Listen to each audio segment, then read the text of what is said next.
നാഗകന്യക 7 episode 48ലേക്ക് എല്ലാവർക്കും സ്വാഗതം. അടുത്ത സീനിൽ ആര്യമിനെ ഡോക്ടർ ചെക്ക് ചെയ്ത് നോക്കുകയാണ്. ആര്യമിൻ ബോധമില്ലാതെ കിടക്കുകയാണ്. ഡോക്ടർ ഇഞ്ചക്ഷൻ ചെയ്തതിന് ശേഷം കുറച്ച് കഴിഞ്ഞ് ആര്യമിന് ബോധം വരുമെന്ന് പറഞ്ഞിട്ട് ആ ഡോക്ടർ അവിടെ നിന്ന് പോവുകയാണ്. പിങ്കി ആര്യമിന് എന്താണ് സംഭവിച്ചതെന്ന് ചോദിക്കുമ്പോൾ ഒരു കേസിന്റെ ആവശ്യമായി പോയപ്പോൾ സംഭവിച്ചതാണെന്ന് പറയുകയാണ് ആദർശ്. ശേഷം എല്ലാവരും അവിടെ നിന്ന് പോകുന്നു. ഈ സമയം പർമീതും ബർജീതും ആര്യമിൻ ഇനിയും നമ്മുടെ രാജ്യത്തിന് വേണ്ടി എതിരായിരിക്കും, അതുകൊണ്ട് ആര്യമിൻ എന്തെങ്കിലും ചെയ്യണമെന്ന് പറഞ്ഞ് അവർ രണ്ടുപേരും ആരും കാണാതെ ആര്യമിന്റെ റൂമിന്റെ അകത്ത് കയറുകയാണ്. അകത്ത് കയറിയിട്ടും അവർ ആരും അവിടെ ഇല്ല എന്ന് ഉറപ്പ് വരുത്തുകയാണ്. തുടർന്ന് ബർജീത് ആര്യമിനെ കൊല്ലാൻ ശ്രമിക്കുന്നതും അവിടെ വരുന്ന രാധിക അവർ രണ്ടുപേരെയും അവിടെ നിന്ന് പുറത്തേക്ക് കൊണ്ടുപോകുന്നു. ആര്യമിനെ കൊല്ലാൻ ശ്രമിക്കുന്നത് കണ്ടതുകൊണ്ട് രാധിക അവരെ ഉപദ്രവിക്കുകയാണ്. മറുവശത്ത് ആര്യമിന്റെ അടുത്ത് അഹാന ഇരിക്കുകയാണ്. ആര്യമിന് എന്തൊക്കെയോ ഓർമ്മ വരികയും ആര്യമിൻ പിച്ചുമ്പയും പറയുകയും ചെയ്യുകയാണ്. പർമീത് ഞങ്ങളെ അല്ല ഉപദ്രവിക്കേണ്ടത്, ആര്യമിനെ സ്നേഹിക്കുന്ന അഹാനയെയാണെന്ന് പറയുന്നത് കേൾക്കുന്ന രാധികയ്ക്ക് ദേഷ്യം വരികയും രാധിക അവരെ രണ്ടുപേരെയും എടുത്തെറിയുകയും ചെയ്യുകയാണ്. ഈ സമയം പർമീത് ആര്യമിനോട് പറഞ്ഞതും പർമീത് ആര്യമിനെ ഷൂട്ട് ചെയ്യാൻ ശ്രമിച്ചതുമെല്ലാം ഓർമ്മ വരുന്ന ആര്യമിൻ പേടിച്ച് ചാടി എഴുന്നേൽക്കുകയാണ്. അപ്പോൾ ആര്യമിന്റെ അടുത്തിരിക്കുന്ന രാധിക ആര്യമിനോട് കാര്യം ചോദിക്കുമ്പോൾ ഞാൻ കൂടുതലായി വിശ്വസിച്ചവരെല്ലാം എന്നെ ചതിച്ചിട്ടേ ഉള്ളൂ. ആദ്യം അഹാന, പിന്നീട് ഡാഡി. നിനക്കറിയാമോ, ഡാഡി ശത്രുരാജ്യക്കാരനാണ്. ഇവര് കാരണമാണ് എനിക്ക് എന്റെ ഡാഡിയെ നഷ്ടപ്പെട്ടത്. ഇവരോട് എനിക്ക് വെറുപ്പ് മാത്രമാണെന്ന് പറഞ്ഞ് വിഷമം വരുന്ന ആര്യമിൻ രാധികയെ കെട്ടിപ്പിടിക്കുകയാണ്. രാധികയെ കെട്ടിപ്പിടിക്കുന്ന ആര്യമിൻ അഹാന എന്ന് പറയുകയാണ്. ആര്യമിന് അഹാനയെയാണ് ചേർത്ത് പിടിച്ചതെന്ന് ഫീൽ ചെയ്യുകയാണ്. കാരണം രാധികയുടെ രൂപത്തിൽ അവിടെയുള്ളത് അഹാന തന്നെയാണ്. ആര്യമിന് അഹാനയെ മനസ്സിലായ സന്തോഷത്തിൽ അഹാന ആര്യമിനെ കെട്ടിപ്പിടിക്കുകയാണ്. ഇതെല്ലാം കണ്ടുകൊണ്ട് യഥാർത്ഥ രാധിക ഡോറിന്റെ അടുത്ത് നിൽക്കുകയാണ്. അത് അഹാനയും കാണുന്നു. അത് കാണുന്ന അഹാന ആര്യമിനോട് കൂടുതലൊന്നും ആലോചിച്ച് മനസ്സ് വിഷമിപ്പിക്കേണ്ട, റെസ്റ്റ് എടുക്കുക എന്ന് പറഞ്ഞിട്ട് അഹാന ആര്യമിനെ ബെഡിൽ കിടത്തുകയാണ്.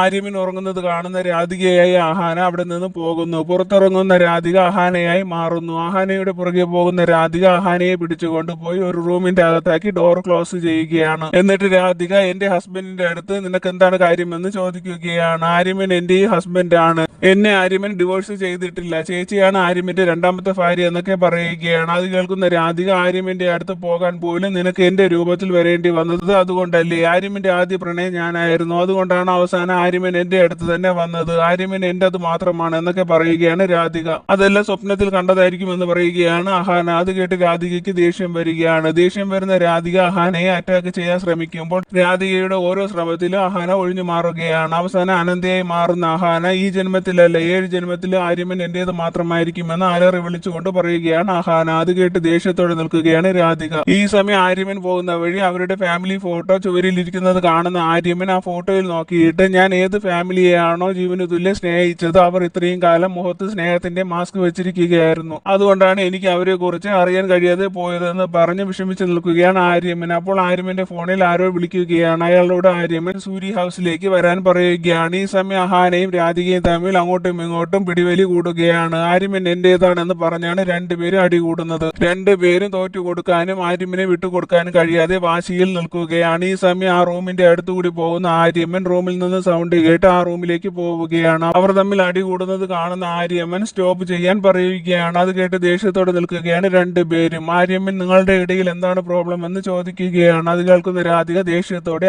അഹാനയോട് ഇവിടെ നിന്ന് ഇറങ്ങിപ്പോകാൻ പറയുകയാണ്. നിങ്ങൾ ശത്രുക്കളെ പോലെയാണ് പരസ്പരം പെരുമാറുന്നത്, എന്താണ് നിങ്ങളുടെ ഇടയിലുള്ള പ്രോബ്ലം എന്ന് ചോദിക്കുകയാണ് ആര്യമൻ. അവൾക്ക് ഇഷ്ടമുള്ളത് എന്താണോ അത് എനിക്ക് ഇഷ്ടമുള്ളതാണ് ആര്യമൻ എന്ന് രാധിക പറയുന്നത് കേൾക്കുന്ന ആര്യമൻ എന്താണ് നിങ്ങൾക്ക് രണ്ടുപേർക്ക് ഇഷ്ടപ്പെട്ടത് എന്ന് ചോദിക്കുകയാണ് ആര്യമൻ. അത് കേട്ട് രണ്ടുപേരും ഷോക്ക് അടിച്ചതുപോലെ നിൽക്കുകയാണ്. ശേഷം രാധിക ഷോപ്പിംഗ് ചെയ്ത ഒരു സാധനമാണെന്ന് പറയുകയാണ്. അത് കേൾക്കുന്ന ആര്യമൻ വളരെ ഇമോഷണലായി രാധികയോട് നിസ്സാരമായ ഒരു കാര്യത്തിനാണോ നിങ്ങൾ രണ്ടുപേരും പരസ്പരം അടികൂടുന്നത്, നിനക്ക് എന്താണോ വേണ്ടത് രാധിക അത് നീ എടുത്തോ, എന്റെ ജീവിതത്തിൽ ഒന്നും എനിക്ക് സ്വന്തമായിരുന്നില്ല, എന്റെ ഫാമിലിയും എനിക്ക് ഇല്ലാതായി എന്ന് രാധികയോട് പറഞ്ഞിട്ട് ആര്യമൻ അഹാനയോട് നീ ഷോപ്പിങ്ങിന്റെ പേരിലാണോ പ്രശ്നമുണ്ടാക്കിയത്, ഒരു മനുഷ്യന്റെ ജീവിതത്തിൽ ഇമ്പോർട്ടന്റ് എന്നുണ്ടെങ്കിൽ അത് അവരുടെ ഫാമിലിയും പ്രണയവും എന്ന് പറഞ്ഞിട്ട് ആര്യമൻ ഇതെല്ലാം നഷ്ടപ്പെട്ടാൽ വേറെ ഒന്നും സ്വന്തമായി നമുക്ക് ഉണ്ടാവില്ല എന്ന് പറയുകയാണ്. അത് കേൾക്കുന്ന രാധികയുടെ അമ്മ രാധികയെ ഉപേക്ഷിച്ചു പോയത് രാധികയ്ക്ക് ഓർമ്മ വരികയും രാധിക കരയുകയും ചെയ്യുന്നു. ശേഷം അഹാനയോട് നമ്മുടെ ജീവിതത്തിൽ കുറെ മനുഷ്യരെ കാണും, പക്ഷെ അവർക്കാർക്കും നമുക്ക് നഷ്ടപ്പെട്ടു പോയ സ്നേഹത്തിന് പകരമാവാൻ കഴിയില്ല എന്ന് പറഞ്ഞിട്ട് ആര്യമൻ അവിടെ നിന്ന് വിഷമത്തോടെ പോവുകയാണ്. രണ്ടുപേരും വിഷമം പുറത്ത് കാണിക്കാതെ നിൽക്കുകയാണ്. രാധിക കണ്ണുനീര് തുടച്ചിട്ട് അഹാനയെ ദേഷ്യത്തോടെ നോക്കിയിട്ട് അവിടെ നിന്ന് പോകുന്നു. അഹാനയും വിഷമം ഉള്ളിൽ ഒതുക്കി നിൽക്കുകയാണ്. അടുത്ത സീനിൽ പർമീതും ബർജീത്തും ബാഗെല്ലാം പാക്ക് ചെയ്ത് അവിടെ നിന്ന് ആരും കാണാതെ രക്ഷപ്പെടാൻ ശ്രമിക്കുകയാണ്. അത് കണ്ട് അവിടെ വരുന്ന ആര്യമൻ നിങ്ങൾ തിരിച്ച് നിങ്ങളുടെ നാട്ടിലേക്ക് വീട്ടിലേക്ക് പോവുകയാണോ എന്ന് ചോദിക്കുകയാണ്. അത് കേട്ട് ഞെട്ടലോടെ അവർ രണ്ടുപേരും തിരിഞ്ഞു നോക്കുകയാണ്. ആ സമയം അവിടേക്ക് എല്ലാവരും വരികയാണ്. ആര്യമ്മൻ എല്ലാം അറിഞ്ഞു എന്ന് അവർക്ക് മനസ്സിലാവുകയാണ്. അപ്പോൾ അവിടേക്ക് പോലീസ് വരികയും പോലീസിനോട് ആര്യമ്മൻ അവരെ അറസ്റ്റ് ചെയ്യാൻ പറയുകയും ചെയ്യുകയാണ്. അത് കാണുന്ന അഹാന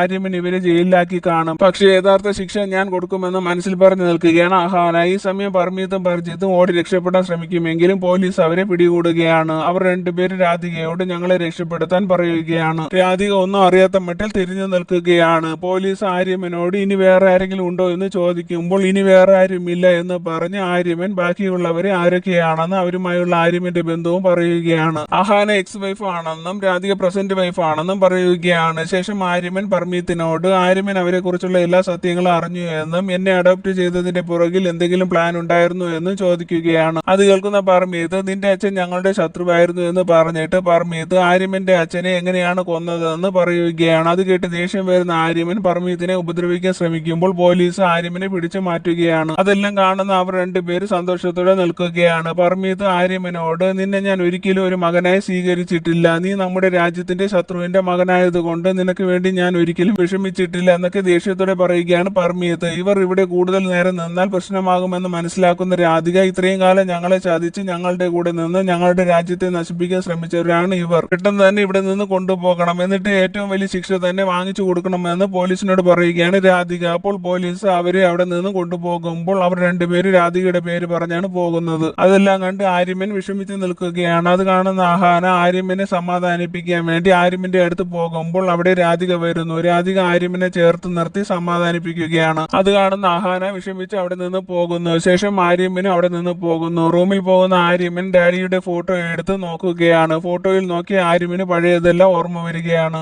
അച്ഛനെ കൊന്നയാളെ തന്നെ ഡാഡി എന്ന് ഇത്രയും കാലം വിളിച്ചതോർത്ത് വിഷമിച്ച് കരയുകയാണ് ആര്യമ്മൻ. അപ്പോൾ അവിടെ പ്രഥമ വരുന്നു. പ്രഥമ വരുന്നത് അറിയുന്ന ആര്യമ്മൻ പ്രഥമ അറിയാതെ കണ്ണുനീര് തുടച്ചിട്ട് കയ്യിലിരിക്കുന്ന ഫോട്ടോ തിരിച്ച് അലമാരയിൽ വയ്ക്കുകയാണ്. തുടർന്ന് ആര്യമ്മന്റെ അടുത്ത് പോകുന്ന പ്രഥമ ആര്യമ്മനെ പറഞ്ഞ് സമാധാനിപ്പിക്കുകയാണ്. എന്നിട്ട് സൂസി അഹാനയെ കുറിച്ച് പറഞ്ഞ കാര്യങ്ങൾ പ്രഥമ ആര്യമ്മനോട് പറയുകയാണ്. പൂർവിയായിരുന്നപ്പോൾ പൂർവിക്ക് ഫാമിലി നഷ്ടപ്പെട്ട കാര്യവും അഹാനയായി വന്നത് പ്രതികാരം ചെയ്യാനായിരുന്നു. ചിലപ്പോൾ ഇവരായിരിക്കും അഹാനയുടെ ഫാമിലിയെ കൊന്നത് എന്ന് പ്രഥമ പറയുന്നത് കേൾക്കുന്ന ആര്യമ്മന് അന്ന് സരോജം പറഞ്ഞത് ഓർമ്മ വരികയാണ്. അപ്പോൾ ആര്യമ്മന് ചില കാര്യങ്ങൾ മനസ്സിലാവുകയാണ്. അന്ന് അനന്തയുടെ വിവാഹ ദിവസം എന്താണ് നടന്നതെന്ന് എനിക്ക് അറിയണം എന്ന് പറഞ്ഞ് ആര്യമ്മൻ നിൽക്കുമ്പോൾ അവിടെ രാധിക വരുന്നു. രാധികയെ കാണുന്ന പ്രഥമ അവിടെ നിന്ന് പോകുന്നു. രാധിക ആര്യമ്മനോട് എനിക്കൊരു ആവശ്യവുമായി പുറത്തു പോകണമായിരുന്നു എന്ന് പറയുമ്പോൾ ആര്യമ്മൻ പോകാൻ സമ്മതിക്കുകയാണ്. രാധിക പോലീസ് സ്റ്റേഷനിലേക്കാണ് പോകുന്നത്. പോലീസ് സ്റ്റേഷനിൽ വരുന്ന രാധികയെ കാണുന്ന അവർ രണ്ടുപേരും അത്ഭുതത്തോടെ നിൽക്കുകയാണ്. രാധിക അവരോട് നിങ്ങൾ എന്റെ പേര് പറഞ്ഞാലുണ്ടല്ലോ എന്ന് പറഞ്ഞ് രാധിക ഡ്രാഗന്റെ കൈ കൊണ്ട് അവരെ ഉപദ്രവിക്കുകയാണ്. ശേഷം രാധിക നിങ്ങളെ ഇവിടെ നിന്ന് രക്ഷപ്പെടുത്തുന്നതിന് മുമ്പ് അഹാനയെ കൊണ്ട് ക്ഷേത്രം തുറപ്പിക്കണമെന്ന് പറയുന്നത് കേൾക്കുന്ന അവർ ആ ക്ഷേത്രം അങ്ങനെയൊന്നും തുറക്കാൻ കഴിയില്ല, അവിടെ പോകണമെങ്കിൽ മഹാപാമ്പാട്ടിയുടെ ഗുരുവായ മഹാപാമ്പാട്ടിയുടെ അടുത്ത് പോകണമെന്ന് പറയുമ്പോൾ അയാൾ എവിടെയാണുള്ളതെന്ന് ചോദിക്കുകയാണ് രാധിക. അവിടെ സീൻ കട്ട് ചെയ്ത് അഹാന വിഷമിച്ച് നിൽക്കുന്നതാണ് കാണിക്കുന്നത്. രാധികയുടെ കൂടെ ആര്യമ്മനെ കാണുമ്പോൾ എനിക്ക് ഒത്തിരി വിഷമം തോന്നുന്നുണ്ടെന്ന് പറഞ്ഞ് വിഷമിച്ച് നിൽക്കുകയാണ് അഹാന. അപ്പോൾ അവിടേക്ക് ആര്യമ്മൻ വരുന്നു. ആര്യമ്മൻ അഹാനയോട് നീ അഹാനയാണ്, നിനക്ക് ഓർമ്മ നഷ്ടപ്പെട്ട് കാണും, നിനക്ക് സംഭവിച്ചത് എന്താണെന്ന് അറിഞ്ഞിരുന്നു എങ്കിൽ ഇവർക്കുള്ള ശിക്ഷ ഞാൻ വാങ്ങിച്ചു കൊടുക്കുമായിരുന്നു എന്ന് പറഞ്ഞിട്ട് ആര്യമ്മൻ അഹാനയോട് പൂർവിയുടെ ഫാമിലിയെയും ഇവരെ ആയിരിക്കും ഇല്ലാതാക്കിയത് എന്ന് പറഞ്ഞിട്ട് ആര്യമ്മൻ പൂർവിയുടെ ഫാമിലി ഫോട്ടോ കാണിച്ചു കൊടുക്കുകയാണ്. ആ ഫോട്ടോ കാണുന്ന അഹാന വിഷമിച്ച് കരയുകയാണ്. ഫോട്ടോ കണ്ടിട്ട് നിനക്ക് എന്തെങ്കിലും ഓർമ്മയുണ്ടെങ്കിൽ അന്ന് രാത്രി എന്താണ് സംഭവിച്ചതെന്ന് പറയാൻ പറയുകയാണ് ആര്യമ്മൻ. എനിക്ക് എല്ലാം ഓർമ്മയുണ്ട് ആര്യമ്മൻ, പക്ഷെ ഞാൻ അത് പറയില്ല, എനിക്ക് തന്നെ എന്റെ പ്രതികാരം കംപ്ലീറ്റ് ചെയ്യണമെന്ന് മനസ്സിൽ പറഞ്ഞു നിൽക്കുകയാണ് അഹാന. അഹാന ഫോട്ടോയിൽ നോക്കി പൊട്ടി പൊട്ടി കരയുകയാണ്. അത് കണ്ട് വിഷമം വരുന്ന ആര്യമ്മൻ അഹാനയെ കെട്ടിപ്പിടിച്ച് അഹാനയെ സമാധാനിപ്പിക്കുകയാണ്. എന്നിട്ട് ആര്യമ്മൻ അഹാനയോട് നിനക്കൊന്നും വരാൻ ഞാൻ സമ്മതിക്കില്ല, നിന്റെ കണ്ണിൽ നിന്ന് കണ്ണുനീര് വരാൻ ഞാൻ സമ്മതിക്കില്ല എന്ന് പറഞ്ഞ് ആര്യമ്മൻ അഹാനയുടെ കണ്ണുനീര് തുടച്ചു കൊടുക്കുകയാണ്.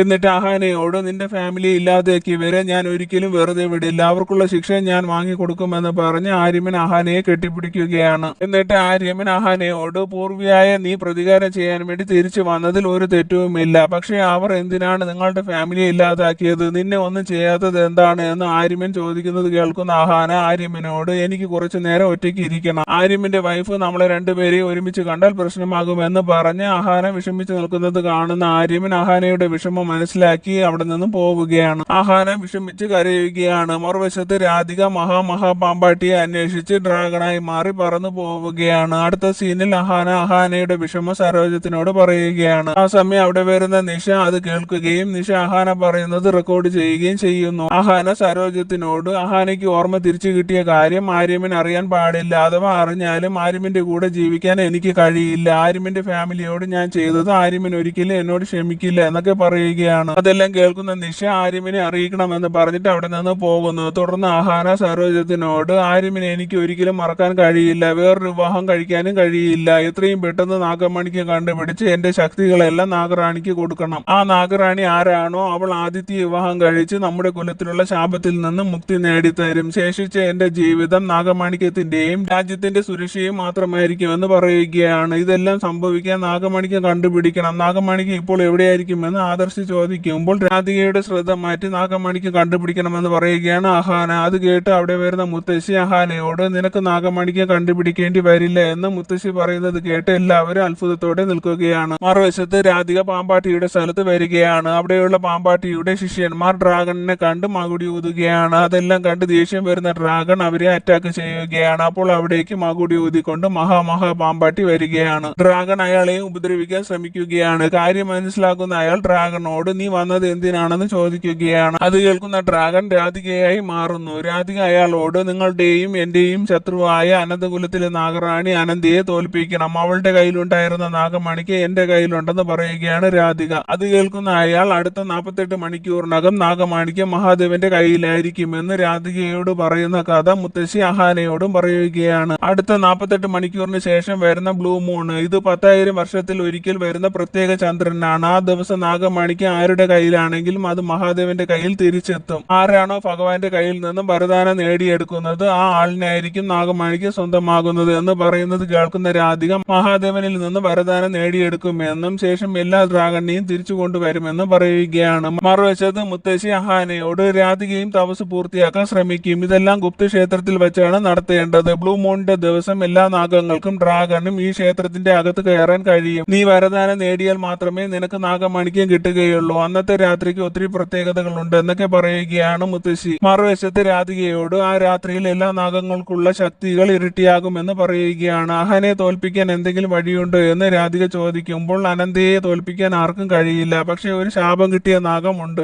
ആ നാഗത്തിന്റെ വിഷമേറ്റാൽ എത്ര വലിയ പവർഫുൾ നാഗവും അവസാനിക്കുമെന്ന് പറയുകയാണ്. ഈ സമയം അഹാന തപസ് കംപ്ലീറ്റ് ചെയ്ത് നാഗമണിക്ക് സ്വന്തമാക്കുമെന്ന് പറയുന്നത് കേട്ട് എല്ലാവരും സന്തോഷത്തോടെ നിൽക്കുകയാണ്. അടുത്ത സീനിൽ ഡ്രാഗൺ ആയ രാധിക ആ ശാപം കിട്ടിയ നാഗത്തിനെ അന്വേഷിച്ച് പോവുകയാണ്. അപ്പോൾ ആ നാഗത്തിന്റെ ഏരിയയിലേക്ക് ആരോ വരുന്നുണ്ടെന്ന് മനസ്സിലാവുകയാണ്. ആ സമയം അവിടെ ഡ്രാഗൺ വരുന്നു. ശേഷം അവർ രണ്ടുപേരും പരസ്പരം ഫൈറ്റ് ചെയ്യുകയാണ്. അങ്ങോട്ടും ഇങ്ങോട്ടും വിട്ടുകൊടുക്കാതെ രണ്ടുപേരും ഫൈറ്റ് ചെയ്യുകയാണ്. ഇതിനിടയിൽ ആ നാഗം രാധികയെ കൊത്തുന്നു. രാധികയുടെ ശരീരത്തിൽ വിഷം പടരുകയാണ്. അപ്പോൾ ആ നാഗം വിശാഖയായി മാറുന്നു. വിശാഖയുടെ ശത്രുവാണ് പ്രഗതി. വിശാഖ നാഗങ്ങളെ വെറുക്കുന്നത് പോലെ തന്നെ രാധികയും നാഗങ്ങളെ വെറുക്കുന്നു. രാധിക വിശാഖയോട് ബ്ലൂ മൂൺ ദിവസം ഒരു നാഗകന്യകയെ കൊല്ലാൻ വിശാഖയുടെ ഹെൽപ്പ് വേണമെന്ന് പറയുകയാണ്. അത് കേൾക്കുന്ന വിശാഖ രാധികയുടെ ശരീരത്തിലെ വിഷം തിരിച്ചെടുക്കുകയാണ്. അപ്പോൾ രാധിക നോർമൽ ആകുന്നു. എന്നെ ഹെൽപ്പ് ചെയ്യുമോ എന്ന് രാധിക ചോദിക്കുമ്പോൾ ആരാണ് ആ നാഗകന്യക എന്ന് വിശാഖ ചോദിക്കുകയാണ്. നിങ്ങളുടെ ഏറ്റവും വലിയ എനിമിയായ പ്രഗതിയുടെ മകളാണെന്ന് പറയുകയാണ് രാധിക. അത് കേൾക്കുന്ന വിശാഖ രാധികയെ ഹെൽപ്പ് ചെയ്യാമെന്ന് സമ്മതിക്കുകയാണ്. അത് കേട്ട് സന്തോഷത്തോടെ നിൽക്കുകയാണ് രാധിക. അടുത്ത സീനിൽ ആര്യമൻ അഹാനയുടെയും ആര്യമിന്റെയും ഒരുമിച്ചുള്ള ഫോട്ടോ നോക്കി ഇരിക്കുകയാണ്. എന്നിട്ട് ആര്യമൻ അഹാനയെ ഇഷ്ടമാണെന്നും അഹാനയെ തെറ്റിദ്ധരിച്ചത് ആര്യമിന്റെ തെറ്റാണെന്നും ഇനി തിരിച്ച് നിന്നെ കിട്ടുമെന്ന് എനിക്ക് വിശ്വാസമില്ല എന്നും പറയുകയാണ്. ആര്യമൻ പറയുന്നത് കേട്ട് അവിടേക്ക് ടീനയും പിങ്കിയും നിഷയും വരികയാണ്. നിഷ